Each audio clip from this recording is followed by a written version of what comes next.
वो बात करेंगे जो कि सहजयोग को सहजयोगियों को बहुत अजीब लग रही है। और देश भर में, खास तौर से महाराष्ट्र और मध्य प्रदेश में, कुछ लोगों ने आके हमारे सेंटर्स में, जब जहाँ पूजा होती है वहाँ पर हस्तक्षेप किए हैं और विरोध किया है कि हम अल्लाह का नाम क्यों ले रहे हैं या जीसस क्राइस्ट का नाम क्यों ले रहे हैं, वगैरह वगैरह। ना, ये तो आप जानते हो ना कि ये कौन लोग हैं। क्या इनको ये सब करने का हक है? नहीं है। क्यों कर रहे हैं ये? हमें इस विषय को बड़े समझदारी के साथ डील करना पड़ेगा। अगर हम आ, उसको समझदारी के साथ डील नहीं करते तो हमारे ऊपर बुरा उसका असर होगा। और समझदारी के साथ ये भी है कि सबसे पहले तो आप सब एक बात समझ लो कि आप, जब आप सहयोग का प्रचार प्रसार करने जाते हैं,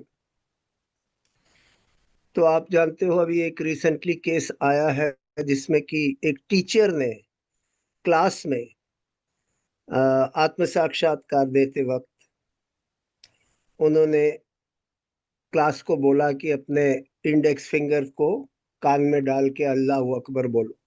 ये सब करने की क्या जरूरत है? तो जब टीचर से पूछा गया तो उसने कहा कि नहीं, वो सब खांस रहे थे। तो अरे, खांस रहे थे तो आप बंधन दे सकते हो, उनको बोलो कि अपने विशुद्धि चक्र को बंधन दे। ये सब करने की क्या जरूरत है? थोड़ी समझदारी के साथ काम करो, नहीं तो मत करो। आपको किसने बोला है? अगर आपको पब्लिक को सहजयोग के बारे में बताना नहीं आता तो कृपा करके हाथ जोड़ के आपसे विनती है कि आप बात मत करिए।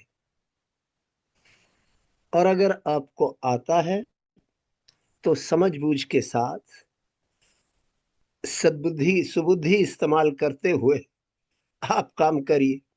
पहली बात तो ये है कि अगर आप नहीं समझ पाते कि किस तरीके से ऑडियंस को सहजयोग समझाया जाए तो कृपा करके आप मत करिए, किसी और को दीजिए।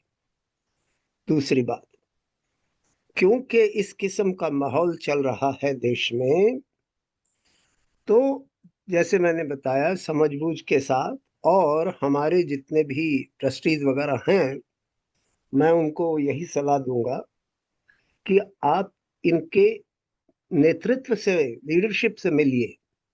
लोअर लेवल पे काम नहीं चलेगा। और लोअर लेवल पर भी समझाना मुश्किल नहीं है। हाँ, वो आते हैं डंडे वंडे के साथ और डराते धमकाते हैं, उनको बिठाइए, उनको सहयोग का ध्यान करना सिखाइए, एक बार अनुभव दीजिए, फिर देखिए क्या होता है। पर एकदम कोई चीज मान लेना, मैंने देखा एक वीडियो भेजा है किसी ने, उसके अंदर वो सहयोगी जो है वो पढ़ के, जो उन्होंने शर्तें रखी हैं पढ़ के, वो कह रहा है कि हम ये नहीं करेंगे।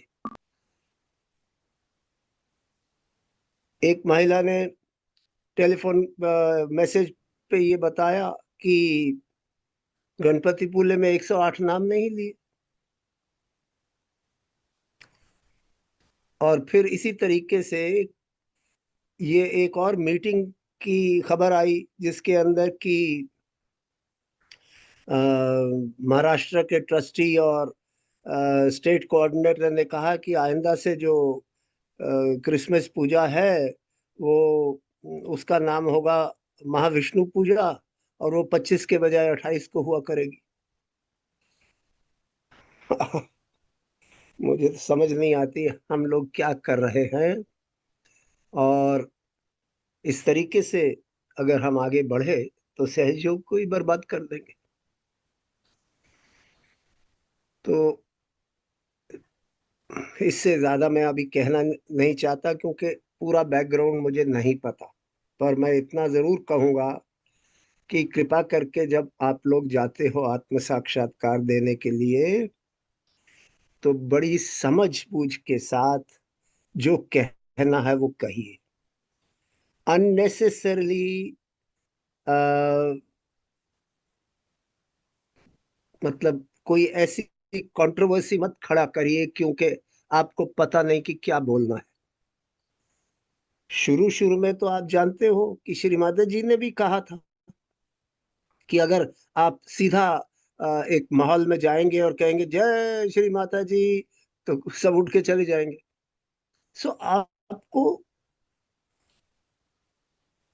अपना दिमाग लगा के बात करनी है ना, और सोच समझ के बात करनी है।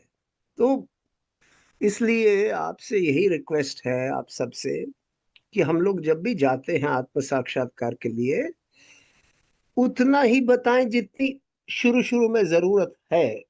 जब उस इंसान को वाइब्रेशन शुरू हो जाएंगी, तो वो ऑटोमेटिकली अनायास अपने आप चीजें समझ जाएगा।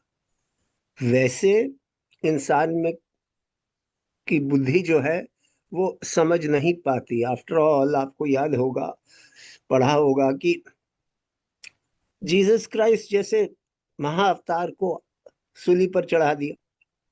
तो अगर उनको कर सकते थे तो आप कौन सी खेत की मूली हैं। तो इसलिए कृपा करके यूज योर विजडम, अपने विवेक को इस्तेमाल कीजिए, और उतना ही कहिए जितनी जरूरत है। अपनी नॉलेज मत दिखाने की कोशिश कीजिए वहां पर, क्योंकि अगर ऐसा करेंगे तो सहजयोग का ही नुकसान होगा।